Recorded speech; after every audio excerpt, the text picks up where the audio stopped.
विश्वामित्र का राम लक्ष्मण के साथ जनकपुर में प्रवेश।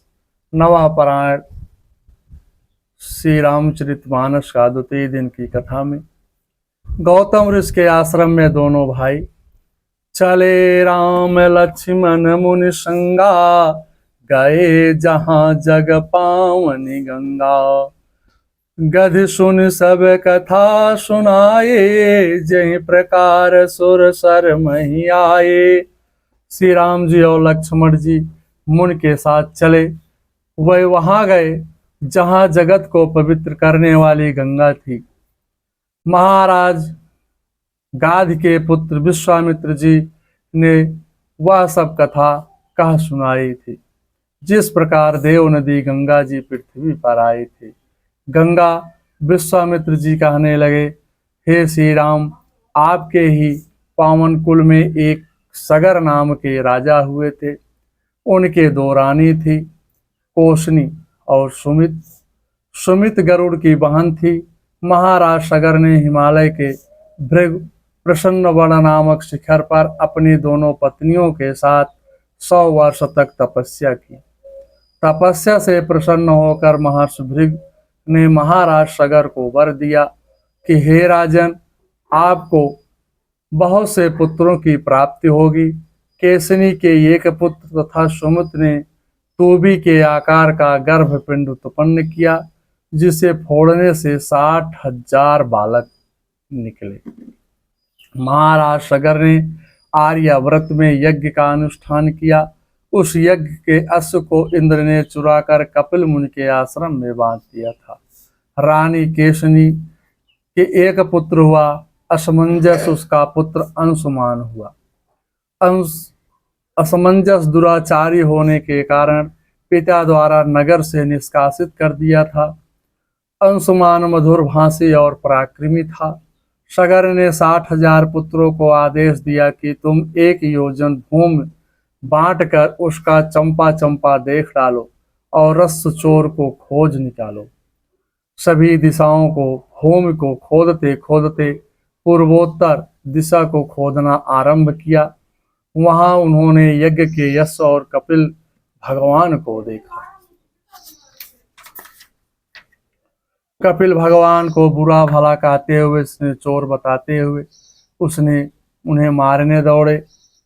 कपिल के ने क्रोधित होकर के पूर्ण दृष्टिपात से 60,000 सगर पुत्रों को वहीं रेख के ढेर बना दिया।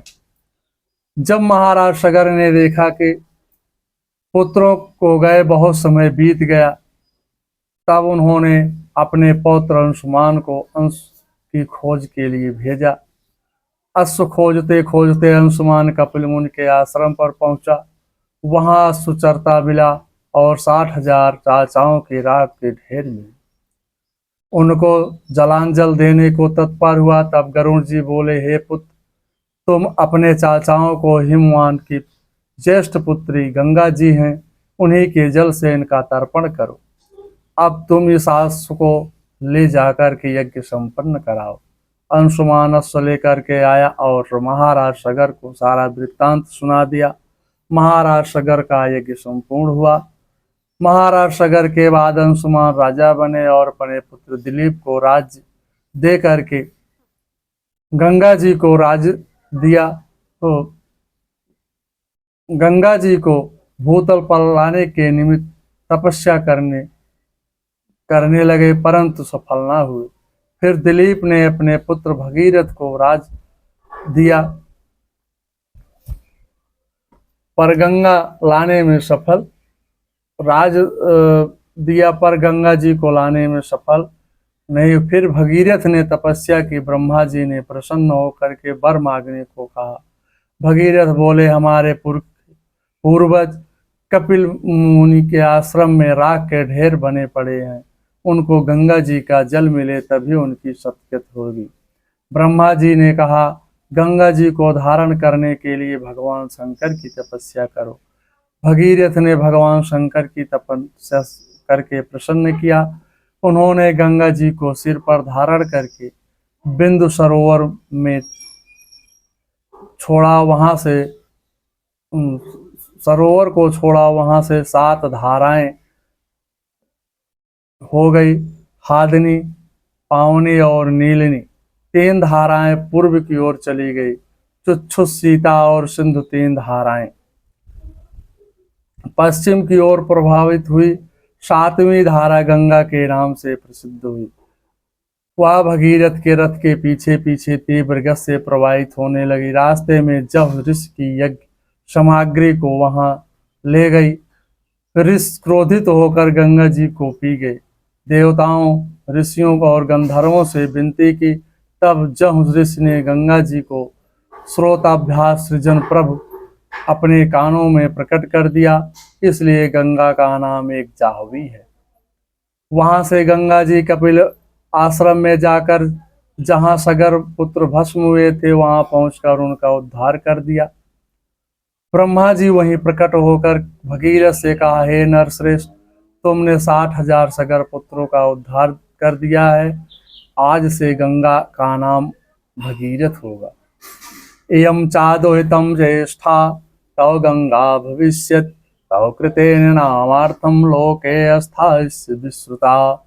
हे गंगा, तुम्हारी भी ज्येष्ठ पुत्री होकर रहेगी और तुम्हारे नाम पर रखे हुए भगीरथी नाम से जगत में विख्यात होगी। गंगा त्रिपगदा नाम दिव्यम भागीरथी सा, त्रीनि पथो भवन्ति ते तस्मात् त्रिपदा स्मृता। त्रिपदा, त्रिपगा, दिव्या और भागीरथी, इन तीनों नामों से गंगा जी की प्रसिद्ध होगी। ये आकाश, पृथ्वी और पाताल तीनों पथों को पवित्र करती हुई गमन करेंगी, इसलिए त्रिपगदा माँ कही गई है।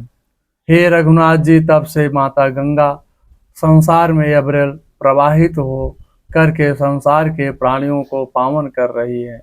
हे श्री राम, मैंने गंगा अवतरण का वृत्तांत आपको बता दिया है। गंगा भारत के लिए भगवान एक वरदान है। गंगा सच पूछो तो इस देश की पहचान है। गंगा भारत माता के मस्तक का अभिमान है। गंगा इस धरती के बेटों पर एक एहसान है। गंगा लाखों करोड़ लोगों की मुस्कान है। गंगा गंगा ही हिंदुस्तान, हिंदुस्तान है। गंगा गंगा अवतरण की कथा श्रवण करके श्री राम लक्ष्मण बड़े प्रसन्न हुए। गुरु जी सहित सभी ऋषियों ने बड़े हर्ष का अनुभव किया। तब प्रभु ऋषि समेत नहाए, विविध दान महिदेव निपाए। हर्षित चले मुनि वृंद सहाया, बेग विदेह नगर निराया। श्री राम जी भाई लक्ष्मण सहित जनकपुर की शोभा देखकर बड़े प्रसन्न हुए। वहां अनेक कुएं, नदी, तालाब हैं, जिन तालाबों में रंग रंग के कमल खिल रहे हैं। बाग बगीचों में अनेक प्रकार के पक्षी कलरव कर रहे हैं। नगर में सुंदर बाजार में धनी व्यापारी अनेक प्रकार की सुंदर वस्तुएं लेकर अपनी अपनी दुकानों पर बैठे हैं। नगर के बाहर तालाब और नदी के किनारे अनेकों राजा लोग ठहरे हुए हैं। वहीं एक बाग अमराई देखकर श्री राम विश्वामित्र जी ने कहा, यहाँ पानी, छाया, सभी सुविधाएं हैं। कौशिक कहूँ मोर मनु माना, यहाँ रहे रघुवीर सुजाना। भोले नाथ कहीं कृपा निकेता, उतरे तहाँ मुनि वृंद समेता।